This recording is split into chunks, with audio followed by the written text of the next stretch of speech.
नमस्कार मित्रांनो, औद्योगिक प्रशिक्षण संस्था राहुरी या अंतर्गत INC निदेशक गणित चित्रकला या विषयामध्ये मी काबरे सर आज आपल्याला शेकडेवारी किंवा त्याला आपण पर्सेंटेज याविषयी आज आपण माहिती घेणार आहोत.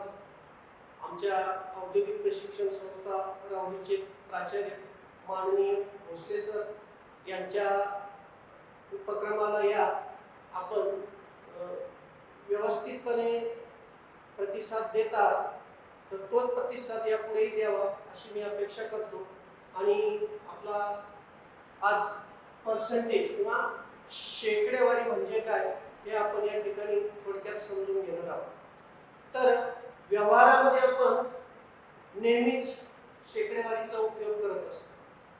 यामध्ये उदाहरण द्यायचे झाले तर बँकेतील व्यवहार यामध्ये व्याजाचा दर हा नेहमी शेकडेवारीमध्ये किंवा टक्के, याला आपण टक्के म्हणतो, त्यालाच शेकडेवारी किंवा अजून एक शतमान पद्धत, त्याला दुसरे एक म्हणतात शतमान पद्धत. तर या ठिकाणी आपण कोणत्याही धंद्यातील नफा तोटा, त्यानंतर परीक्षेमध्ये मिळालेले जे गुण आहेत हे आपण पर्सेंटेज किंवा टक्केवारीमध्ये बघतो. याशिवाय मशीनची जी कार्यक्षमता असते, इफिशियन्सी म्हणा किंवा जी कार्यक्षमता असते ती आपण टक्केवारीमध्ये मोजतो. त्यानंतर विविध असलेले जे सेल ते पण पर्सेंटेज मध्ये असतात किंवा एखाद्या दुकानदाराने दिलेली सवलत ही आपण पर्सेंटेज मध्ये बघत असतो. तर या शेकडेवारीमध्ये किंवा पर्सेंटेज मध्ये एक चिन्ह असतं, त्याला आपण टक्के असे म्हणतो. हे जे चिन्ह आहे याला आपण, याचा जो उच्चार आहे हा टक्के, वर एक शून्य आणि खाली एक शून्य आडवी रेषा, याला म्हणायचं टक्के किंवा इंग्लिश मध्ये आपण ही शेकडेवारी म्हणजे पर्सेंटेज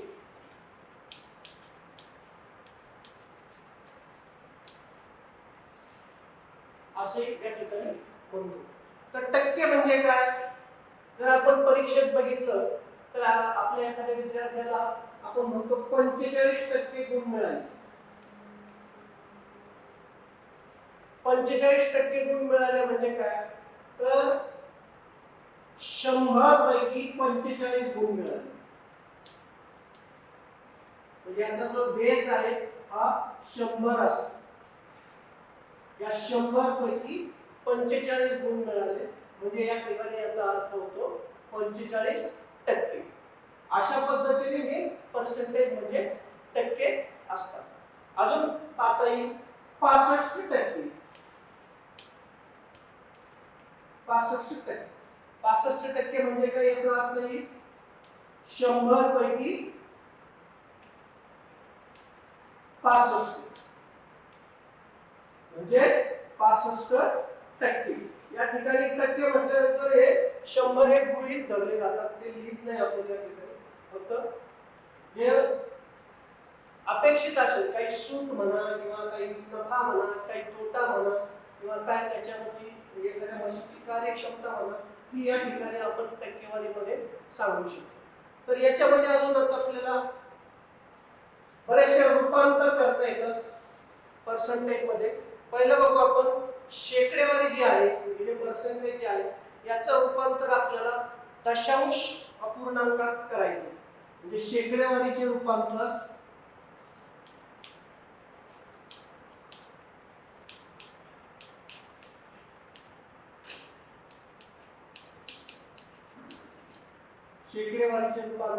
दशांश अपूर्णांकात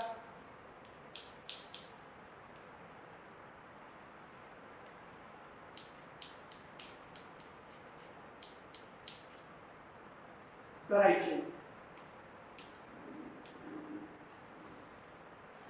शेकडेवारीचे म्हणजे पर्सेंटेजचे रूपांतर आपल्याला दशांश अपूर्णांकामध्ये करायचे आहे. तर हे कसे करणार, टक्के हे चिन्ह आपल्याला या ठिकाणी काढून टाकायचे आणि ते चिन्ह काढून टाकताना दिलेल्या संख्येस 100 ने भागायचे. म्हणजे कोणतीही संख्या असेल त्याला आपण 100 ने भागू शकतो. जर दिलेला संख्या ही अपूर्णांकात असेल तर त्या दशांश चिन्ह 2 घरे डावीकडे सरकवायचे. म्हणजे कसं ते आपण एक उदाहरण घेऊन बघू. पहिलं उदाहरण बघा. 70% याचा आपल्याला हे शेकडेवारी मध्ये रूपांतर आहे, शेकडेवारी मध्ये अंक आहे, तो आपल्याला दशांश अपूर्णांकात करायचा. याचा अर्थ काय आहे? 70% म्हणजे हा 100 मध्ये 70 आहे, बरोबर? 100 मध्ये 70 आहे. तर आता याचे आपल्याला हे दशांश चिन्हामध्ये याचं रूपांतर करायचं. कसं करणार? या ठिकाणी या 70 मध्ये दशांश चिन्ह कुठे आहे? या शून्याच्या पलीकडे एक दशांश चिन्ह आहे, पण ते आपण पूर्ण संख्या असल्यामुळे आपण ते लिहित नाही, ते गृहीत धरलं. तर या ठिकाणी खाली 100 आहे म्हणजे हे 2 शून्य या ठिकाणी आहे. तर हे दशांश चिन्ह आपल्याला 2 घरे डावीकडे सरकवायचे. डावीकडे म्हणजे या दशांश चिन्हाच्या डाव्या बाजूला. ते जर 2 घरे दशांश चिन्ह डावीकडे सरकवलं तर ती संख्या होईल 0.7 दशांश. म्हणजे या ठिकाणी 70% याचं जर आपल्याला दशांश अपूर्णांकात रूपांतर करायचं असेल तर ते या पद्धतीने 0.7 दशांश असं होईल. तर दुसरं एक गणित बघू आपण. 25.5% असं गणित आहे. तर हे आपल्याला शेकडेवारीचे गणित आहे, हे आपल्याला दशांश अपूर्णांकात याचं रूपांतर करायचं. तर हे कसं करता येईल बघा. हे टक्केचं चिन्ह काढून जर टाकलं तर 25.5 भागिले 100 असं होईल, बरोबर? त्यानंतर मी मगाशी सांगितल्याप्रमाणे हे दशांश चिन्ह जे आहे हे 2 अंक किंवा 2 घरं डावीकडे सरकवायचं आणि 100 हे काढून टाकायचं. म्हणजे हे 2 घरं जर आपण डावीकडे सरकवलं तर त्याची संख्या होईल 0.255 सहस्रांश. अशा प्रकारे हे शेकडेवारीचं दशांश अपूर्णांकात रूपांतर या ठिकाणी करता येऊ शकते. यानंतर आता उलट बघू.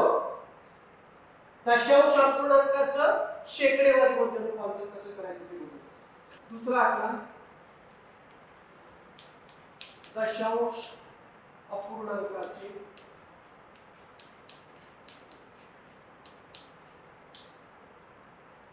शेकडेवारीमध्ये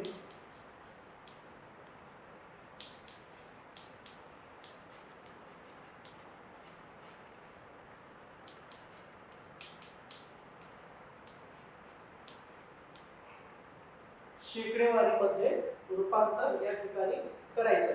तर अशा वेळेस काय करणार आपण? दशांश अपूर्णांकाचे शेकडेवारीमध्ये रूपांतर करताना पहिल्यांदा आपण बघितलं 100 ने आपण त्या ठिकाणी भागलो. तर या ठिकाणी दशांश अपूर्णांकाला 100 ने गुणावं लागतं. म्हणजे काय? गुणावं लागतं किंवा ते जे दशांश चिन्ह आहे ते 2 घरं उजवीकडे सरकवायचे. आपण अगोदरच्या याच्यामध्ये बघितलं तर ते 2 घरं डावीकडे सरकावं लागत होतं. आता आपल्याला 2 घरे उजवीकडे सरकायचे. म्हणजे कसं ते बघा. एक अपूर्णांक आपण बघून घेऊ. 0.29 शतांश याचा आपल्याला आता हा दशांश अपूर्णांक आहे, याचा आपल्याला शेकडेवारीमध्ये रूपांतर करायचं. तर कसं करणार बघा.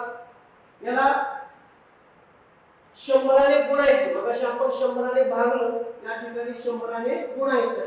0.29 शतांश गुणिले 100 बरोबर.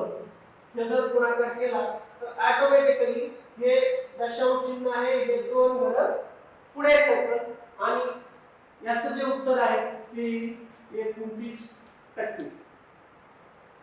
अशा पद्धतीने हे आपल्याला गणित सोडवता येईल. त्यानंतर अजून एक गणित बघू आपण 0.824 सहस्रांश.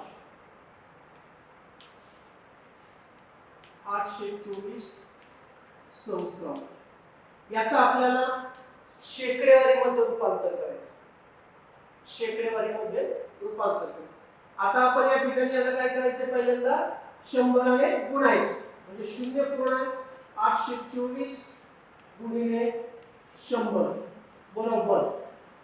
किंवा डायरेक्ट जर केलं तर हे दशांश चिन्ह आहे, हे दोन अंक आपण उजवीकडे घेऊ किंवा उजवीकडे जर सरकवलं तर त्याचं उत्तर येईल 82.4%. आलं लक्षात? अशा पद्धतीने हे दशांश अपूर्णांकाचं आपल्याला शेकडेवारीमध्ये रूपांतर करता येईल. आता हे दशांश अपूर्णांकाचं शेकडेवारीमध्ये. आता आपल्याला शेकडेवारीचं परत व्यवहारी अपूर्णांकात रूपांतर कसं करायचं ते या ठिकाणी बघू. शेकडेवारीचे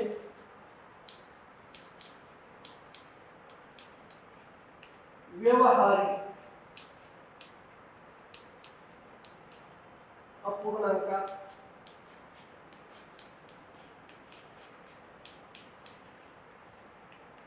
रूपांतर करा. व्यवहारी अपूर्णांक म्हणजे डेसिमल फ्रॅक्शन. तर आपल्याला या ठिकाणी शेकडेवारीचं रूपांतर आपल्याला व्यवहारी अपूर्णांकात करायचं. हे करत असताना त्याचं जे पर्सेंटेज आहे, टक्केचं जे चिन्ह आहे ते काढून टाकायचं आणि दिलेल्या संख्येस 100 ने भागावे. 100 ने भागायचे आणि तो जो अपूर्णांक आहे त्याचं लहानात लहान रूप आपल्याला त्या ठिकाणी लिहायचं. म्हणजे तो अपूर्णांक संक्षिप्त करायचा आणि मग ते लिहायचं. उदाहरण बघू आपण. शेकडेवारीचं रूपांतर करायचं म्हणजे शेकडेवारी जर घेतली 40%, हे शेकडेवारीचं उदाहरण आहे. त्याचा आपल्याला अपूर्णांकात रूपांतर करायचं. अपूर्णांक म्हणजे कसा, अंश आणि छेदाच्या रूपात जे संख्या पूर्ण नाही त्याला म्हणायचं अपूर्णांक. तर ही त्याचं रूपांतर आपल्याला अपूर्णांकात करायचं. तर ही 40% आहे म्हणजे याला प्रथम 40 ला 100 ने भागायचे. हा जर भागाकार केला तर किती उत्तर येईल बघा. 0 गेला 0 गेला, 2 दुणे 4, 2 पंचे 10. याच्या पुढे काही भाग जात नाही. म्हणजे हे अपूर्णांकी 2/5. म्हणजे याचं जे अपूर्णांकात रूपांतर झालं ते या पद्धतीने होईल. म्हणजे या 40%चं व्यवहारी अपूर्णांकात जर रूपांतर करायचं असेल तर 40%चं व्यवहारी अपूर्णांकात रूपांतर होईल 2/5. अजून एक गणित बघू आपण. 35.5%.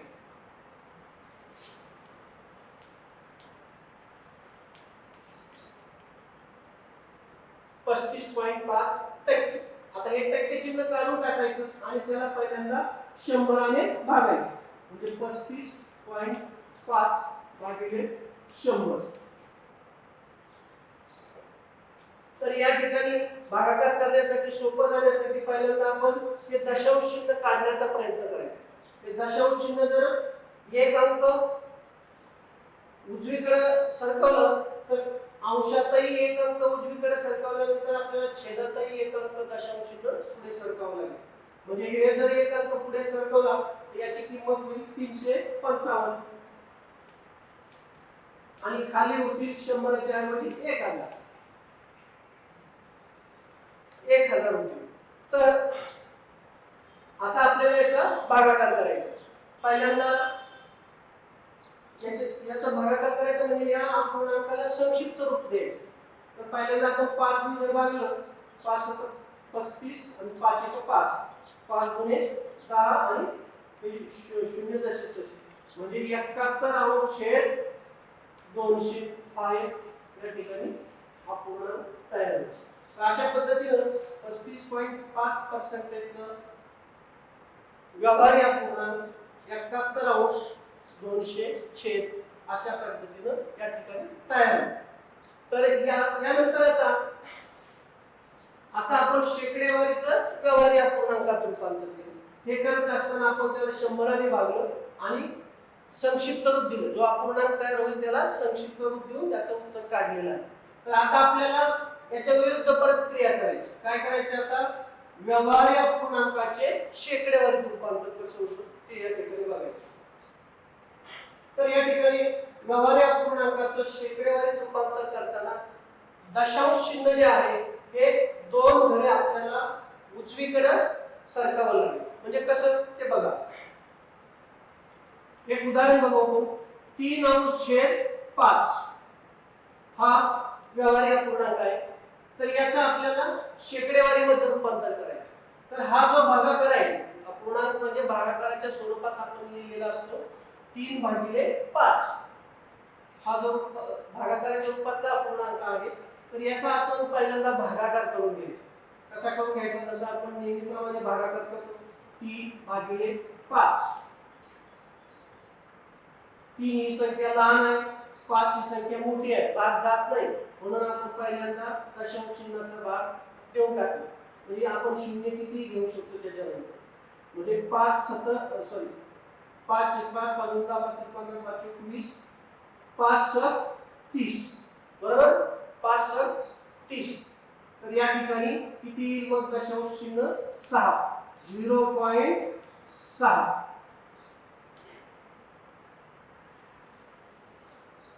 0.6 आणि याला नंतर 100 गुणायचं. याला जर 100 गुणलं तर कसं होईल? 0.6 गुणिले 100 बरोबर. हे जर गुणलं तर येईल 60%. आलं लक्षात? म्हणजे हा जो अपूर्णांक असेल व्यवहारी अपूर्णांक, याचा भागाकारामध्ये त्याचं दशांश अपूर्णांकात रूपांतर करायचं आणि नंतर त्याला 100ने गुणायचं. अजून एक गणित बघू आपण. 3/4.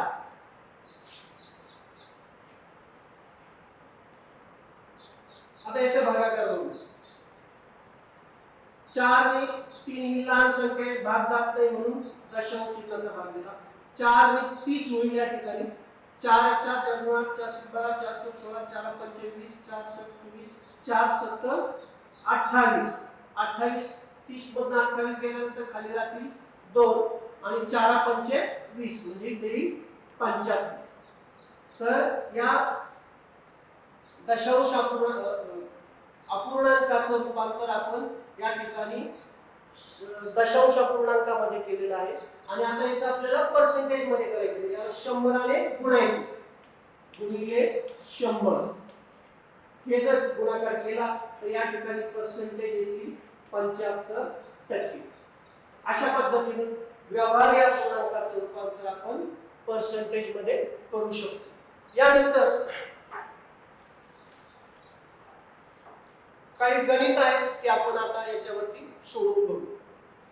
पहिलं गणित बघू. 150 चे 22% किती?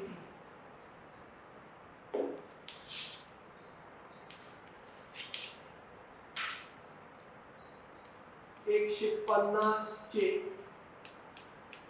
22% किती? म्हणजे 150 आहे. या 150 चे आपल्याला 22% किती संख्या आहे ती काढायची. असं ज्यावेळेस असेल त्यावेळेस ह्या दोन्हींचा सरळ सरळ गुणाकार करायचा. फक्त हे टक्के म्हणजे 100च्या याच्यात याचा जो छेद आहे हा 100 पैकी करून घ्यायचा आणि याचा गुणाकार करायचा. म्हणजे कसं होईल बघा. 150 गुणिले 22% म्हणजे 100 पैकी 22. 22% चा अर्थ काय होतो? 100 पैकी 22. म्हणून हे असे येऊन घेतले.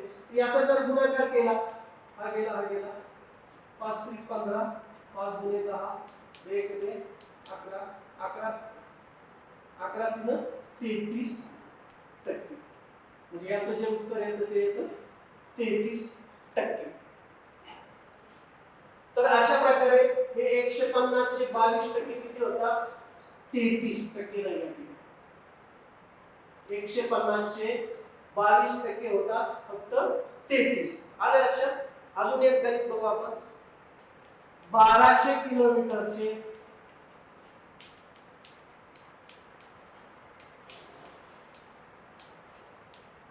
65% किती?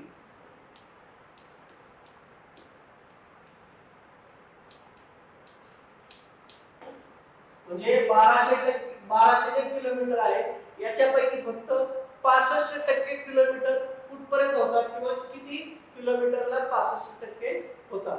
तर हे पण आपल्याला हे 65% 100च्या पटीत आपण लिहून याचा गुणाकार करू शकतो. म्हणजे कसं ते बघा, 1200 गुणिले 65%, यांचा सरळ सरळ गुणाकार करायचा. म्हणजे आपल्याला हे 2 शून्य जातील. याचा जर गुणाकार केला तर गुणाकार येतो 780 किलोमीटर.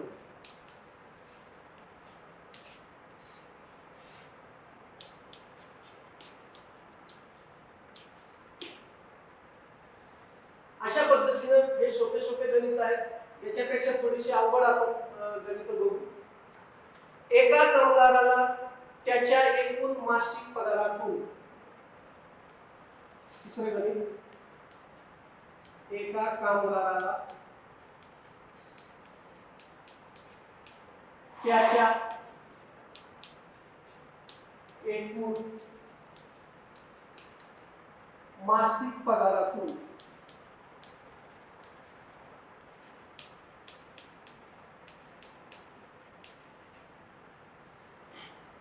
तीस टक्के रक्कम कपात होऊन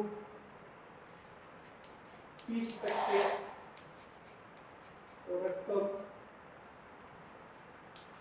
कपात होऊन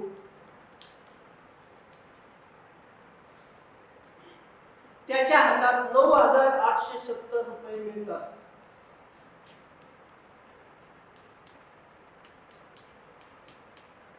9,870 रुपये मिळतात. तर त्या कामगाराचा एकूण पगार किती? तर त्या कामगाराचा एकूण पगार किती? म्हणजे या ठिकाणी कामगाराचा आपल्याला एकूण पगार काढायचा आहे. त्याच्या हातात मिळणारी जी रक्कम आहे ती आहे 9,870 रुपये.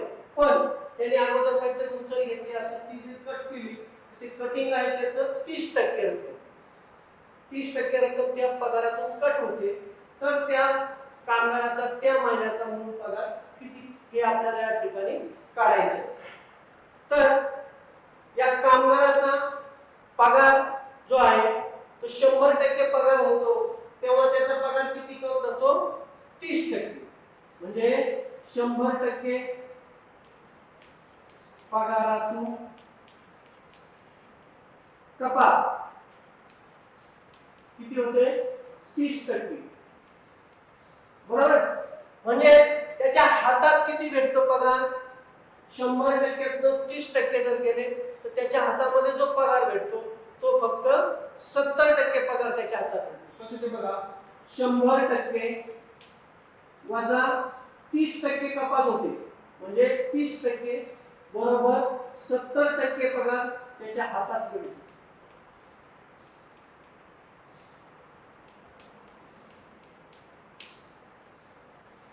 म्हणजे हा जो पगार आहे 9,870 हा 70% पगार आहे. किती आहे? 70% पगार आहे. तर मग आपल्याला काय करायचे? एकूण पगार काढायचा. कसा काढणार बघा, म्हणून एकूण पगार बरोबर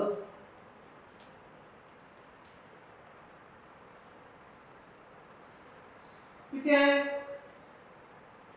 एकूण पगार बरोबर 9,870 आणि उरलेला किती आहे? 70%. म्हणजे याच्या उलटा आपल्याला करावं लागेल.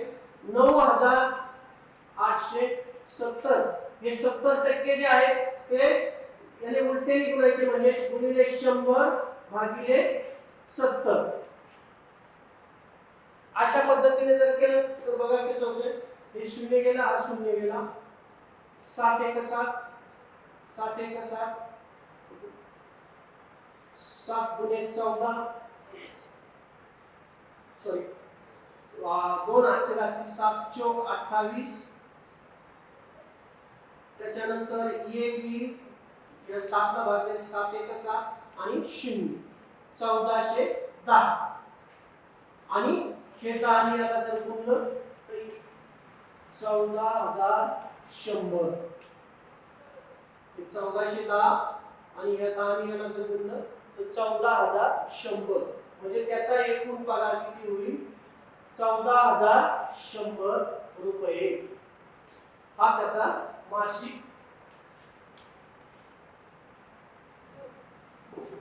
तर त्या कामगाराचा एकूण पगार किती असेल? 14100 रुपये. अशा पद्धतीने हे गणित आपल्याला पर्सेंटेजचे गणित आहे. हे या पर्सेंटेजच्या सूत्रानुसार आपल्याला या ठिकाणी सोडवता येते. अजून एक गणित बघू आपण. एका मिश्र धातूच्या मशीनचे पार्टचे वजन. एका मिश्र धातूच्या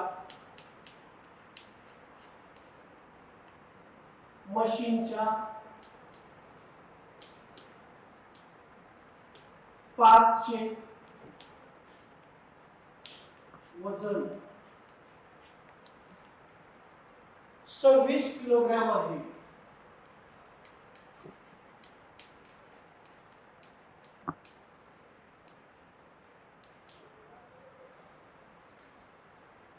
या मिश्र धातूमध्ये यामध्ये 70% कॉपर, 25% झिंक, 70% कॉपर, 25% झिंक आणि 5% टीन आहे.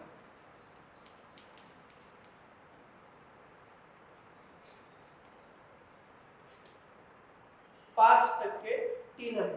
तर मिश्र धातूमधील प्रत्येक धातूचे वजन काढा. तर प्रत्येक धातूचे वजन काढा. एका मिश्र धातूच्या मशीनच्या पार्टचे वजन म्हणजे कंप्लीट धातूचा जो पार्ट आहे त्याचं वजन आहे 26 किलोग्राम. तर याच्यामध्ये काय काय आहे? 70% कॉपर आहे, 25% झिंक आहे, 5% टीन आहे. अशा पद्धतीने हे तीन धातू मिळून 30 किलोग्रामचा या मशीनचा पार्ट तयार झालेला आहे. तर आपल्याला या प्रत्येक कॉपर, झिंक, टीन यांचं वजन काढायचं. कसं काढायचं बघा. पहिल्यांदा मिश्र धातूचे वजन बरोबर किती आहे? 26 किलोग्राम. त्याच्यानंतर कॉपर किती आहे? 70%. झिंक किती आहे? 25%. टीन किती आहे? 5%. तर अशा पद्धतीने आपल्याला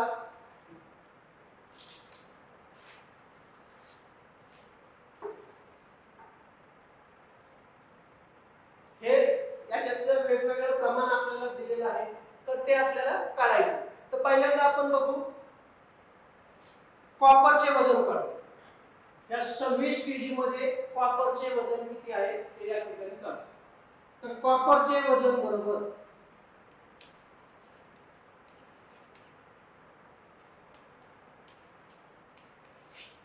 कसं काढणार? किती दिले आपल्याला? 26 केजी मध्ये 70%. किती आहे? 26 केजी मध्ये 70%. 70% म्हणजे 70 100 70 26% म्हणजे 70 भागिले 100 यांचा जर गुणाकार केला तर आपण या ठिकाणी हा शून्य गेला हा शून्य गेला 26 आणि या जो शून्य घातला तर 2.6 होईल 2.6 आणि याला जर गुणलं तर 18.2 kg अशा प्रकारे या कॉपरचं जे वजन आहे 18 किलो आणि 200 ग्रॅम किंवा 18.2 केजी या ठिकाणी होईल. आता आपण पुढचं बघू झिंकचे वजन. झिंकचे वजन किती आहे 25% म्हणजे 25 हे 26 किलो वजनाचा जो पदार्थ आहे त्याच्यामध्ये 25% याचा जर गुणाकार केला आपण तर हा गुणाकार होतो 6.5 kg.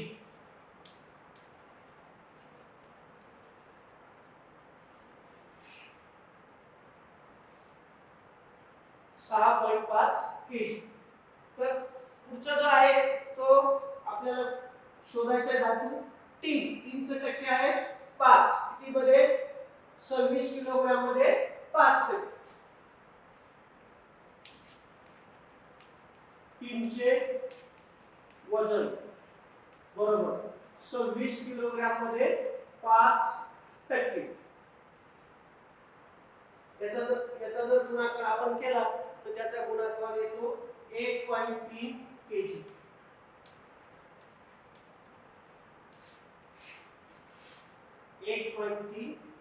अशा पद्धतीने हे प्रत्येक धातू कॉपरचे किती आहे 70% मध्ये होईल 18.2 किलो. झिंकचे 25% मध्ये होईल 6.5 किलो. टीनचं 5% मध्ये होईल 1.3 किलो. अशा पद्धतीने हे आपल्याला झिंकचं या मिश्र धातूचे वेगवेगळे पर्सेंटेज आपल्याला काढता येईल. तर हे जे किलो आहे हे आपण काढलेले बरोबर आहे की नाही हे आपल्याला कसं समजेल तर याचं जे वजन आहे कॉपर झिंक आणि टीन या मिश्र धातूचं आपण वजन टोटल वजन त्यांचं आहे 26 किलो. तर हे प्रत्येक धातूचं वजन तेवढं होतं का नाही या ठिकाणी आपल्याला बघता येईल. याची जर बेरीज केली आपण 5 6 7 8 9 10 पॉइंट 18 19 20 आणि 5 25 आणि 26 केजी. अशा पद्धतीने हे आपलं एकूण वजन त्याचं बरोबर आहे म्हणजे हे जे गणित आहे आपलं बरोबर आहे असं आपण या ठिकाणी म्हणू शकतो. तर मित्रांनो आज आपण शेकडेवारी किंवा पर्सेंटेज याच्यावरील बरीचशी गणितं घेतली आणि त्याचं जे रूपांतर आहे शेकडेवारीचं दशांश अपूर्णांकात दशांश अपूर्णांकाचं शेकडेवारी किंवा शेकडेवारीचं व्यवहार्य अपूर्णांकात व्यवहार्य अपूर्णांकाचं शेकडेवारीमध्ये हे रूपांतर पण कसं करायचं ते बघितलं आणि त्याच्यावर आधारित वेगवेगळी पर्सेंटेज वरती शेकडेवारीची जी गणित आहे ती या ठिकाणी बघितली. हे सर्व तुम्हाला शेकडेवारीचं समजलं असेल अशी मी आशा करतो. धन्यवाद.